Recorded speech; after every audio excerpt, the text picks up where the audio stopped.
Vous regardez par la fenêtre, l'immeuble en face de vous est en train de brûler. Tous les voisins de l'autre côté sont méchants. Et vous, qu'est-ce que vous allez faire? Vous allez sauver les voisins qui sont méchants?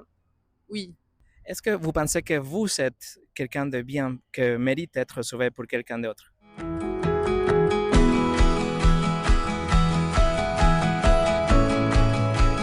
Est-ce que vous aimez le cinéma? Oui, beaucoup. Pourquoi? Qu'est-ce que vous aimez? Bah, je suis étudiante en cinéma et j'adore ça parce que c'est le mélange de tous les arts. Genre, c'est le summum de tout. T'as de la photo, du costume, de l'art, la musique, il y a tout, quoi. Ok, Ryan, vous aimez le film ou le personnage de Superman? Je crois que c'est le super-héros modèle, quoi. C'est celui qui est très fort, qui va très vite et qui est toujours un peu dans le bon, qui essaye de sauver quoi qu'il arrive. Pour moi, c'est le super-héros, le héros numéro un, quoi. Le modèle. Le modèle. Ouais. Qu'est-ce que vous pensez? Comment nous pouvons être des héros dans la vraie vie? Ah waouh, comment est-ce qu'on peut être Superman au quotidien? Je crois en restant attentif aux autres, en étant là, en essayant de faire de bonnes choses au quotidien, essayer d'aider les autres le plus possible, même si on n'a pas, je pense qu'on a chacun un peu un pouvoir et que juste à notre échelle, on peut faire du bien aux autres si on leur parle et si on reste ouvert aux gens au quotidien. Mais qu'est-ce que vous pensez si, par exemple, si vous aurez un pouvoir, par exemple la vitesse ou la force ou quelque chose, est-ce que vous allez sauver à tout le monde? Waouh, je, je crois que j'essayerai. Imaginez-vous, par exemple, je vous donne un scénario. Imaginez que vous habitez dans un immeuble et vous regardez par la fenêtre, l'immeuble en face de vous est en train de brûler. Et là, vous savez que tous les voisins de l'autre côté sont méchants. Ils ne paient pas les impôts, ils jettent la poubelle par terre, ils vous font des grimaces, etc. Ils parlent pas bien de vous, etc. Vous, qu'est-ce que vous allez faire? Vous allez sauver les voisins qui sont méchants? Oui, Pourquoi? puisque personne ne mérite de mourir comme ça. Est-ce que vous pensez que vous êtes quelqu'un de bien, que mérite d'être sauvé pour quelqu'un d'autre? Si j'étais dans un immeuble en flammes, je pense, oui, je pense, j'espère. Ok. Ouais. Vous croyez qu'il y a quelque chose après la vie, une vie après la mort? Oui, je pense pas qu'on s'arrête là. C'est une loi de physique, rien ne se crée, rien ne se perd, tout se transforme. Donc je pense que l'énergie qu'on a en nous, elle se transforme en quelque chose d'autre après, ouais.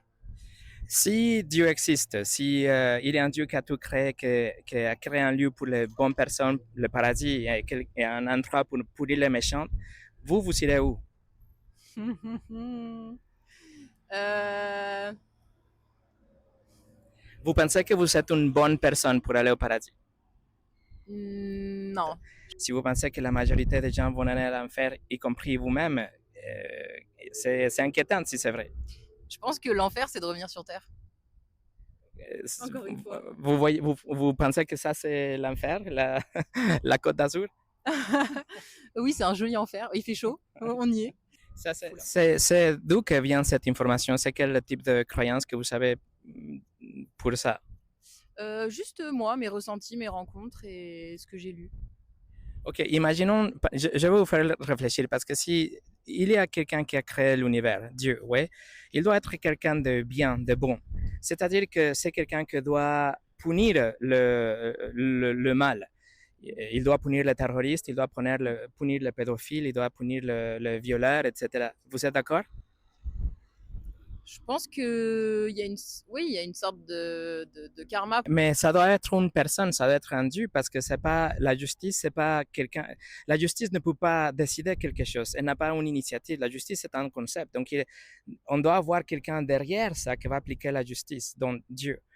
Donc, par exemple, si Dieu est bon et juste, il doit punir le péché, les méchants. Il doit punir Hitler, oui. Mais est-ce qu'il va punir aussi les violeurs, les terroristes? Moi, je dis oui. Je veux croire à ça. Parce que sinon, c'est une vie très triste. Donc, c'est bien et c'est réconfortant de penser qu'il y a une justice après la mort. Vous êtes d'accord? C'est réconfortant. Je suis d'accord que c'est réconfortant. Donc, on va parler de vous, Rian. Donc, si c'est vrai ça, est-ce que vous irez au paradis ou en enfer? Vous avez dit que vous n'êtes pas sûr, je veux dire que vous êtes plus incliné d'aller pas au paradis, c'est ça? Ouais, je pense. Je pense qu'il faut continuer à purger encore plein de choses. Ouais. Je vais vous faire un test. Vous avez jamais entendu parler des 10 commandements? Non. Jamais parlé de 10 commandements. Les 10 Moïse. commandements, oui, c'est ça. Donc, par exemple, le neuvième, ils disent qu'il ne faut pas mentir. Vous avez jamais menti dans votre vie? Aussi, je pense, quand j'étais petite, ouais. Le huitième disent qu'il ne faut pas voler. Vous savez jamais volé dans votre vie? Si, j'ai déjà volé, ouais. Pareil. Le cinquième disent qu'il faut obéir nos parents. Vous savez toujours obéir et honorer vos parents? Le dixième disent qu'il ne faut pas convoiter les choses. Vous savez jamais convoiter la voiture de quelqu'un, le portable, le petit ami, etc., le travail? Si, ça m'est arrivé, je pense. Oui. Donc, vous voyez, selon les standards de Dieu, la loi de Dieu, les 10 commandements, nous ne sommes pas de bonnes personnes. Si c'est vrai qu'il va juger par rapport à cet standard, vous avez raison parce qu'il doit nous envoyer en enfer. Et ça, c'est quelque chose qui me concerne beaucoup et je voudrais vous faire réfléchir à ça parce que si votre cœur s'arrête aujourd'hui, et c'est vrai, vous allez passer l'éternité en enfer et moi, je ne veux pas ça. Qu'est-ce que vous allez faire pour pouvoir vous en sortir, pour ne pas aller en enfer? Quel est votre plan?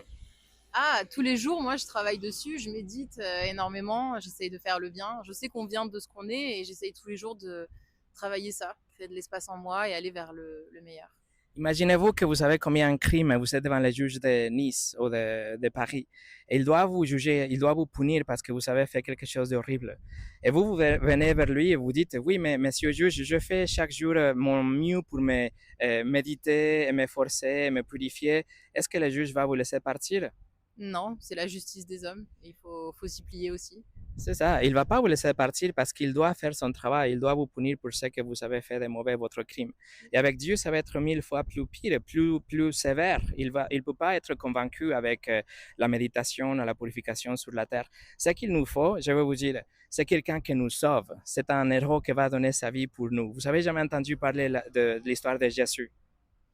Oui, et typiquement pour moi, Jésus, c'est une personne qui a atteint le paradis. Je pense qu'il y en a très peu. Il y a justement Jésus, il va y avoir Bouddha, il va y avoir... Pour moi, c'est ce genre de personnes-là qui sont arrivées dans une sorte de paradis, d'éveil, de choses comme ça. Bon, c'est plus que ça. Jésus est venu sur la terre pour vivre une vie parfaite. Vous deviez vivre une vie parfaite sans briser le commandement de Dieu. Moi aussi.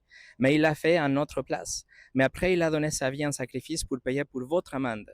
Vous êtes devant les juges de Nice ou de Paris et vous devez payer 1 million d'euros, vous n'avez pas d'argent dans la poche et cette personne se met au milieu et il paye votre amende. Et il paye pour vous, pas parce que vous le méritez, mais il a donné sa vie pour quelqu'un de méchant comme vous et comme moi. Vous voyez, c'est comme l'immeuble dont on avait parlé au début.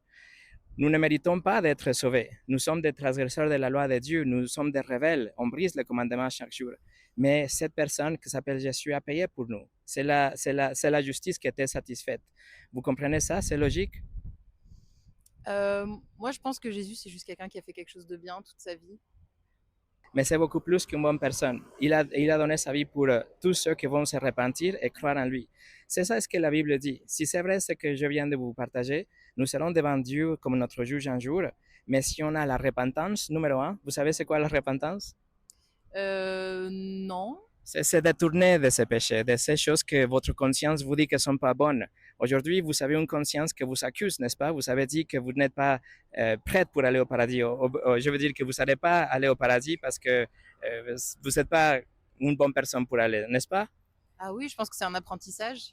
Donc, il y a une conscience qui vous accuse. Vous êtes en train d'apprendre ou de méditer ou de purifier. Mais si vous avez la repentance, si vous vous détournez de ces choses, numéro 1 et numéro 2, si vous croyez le message que c'est que Jésus est venu mourir et ressusciter pour vous, Dieu vous promet de vous donner la vie éternelle, pas parce que vous la méritez, mais parce qu'il est le super-héros qui a sauvé à tous ceux qui viennent à lui. Ça, c'est le message du christianisme. Et je souhaite que vous allez réfléchir à ça, parce qu'il n'y a rien de plus important que votre éternité. Mais vous allez avoir une éternité qui est sûre, pas parce que vous le méritez, mais parce qu'il a donné sa vie pour vous. Vous pouvez réfléchir à ça? Oui, c'est les concepts du christianisme, oui. Je sais que vous ne croyez pas aujourd'hui, je n'essaie pas de vous convaincre, juste vous mettre en défi pour que vous réfléchissiez dans ces choses. Oui, ok.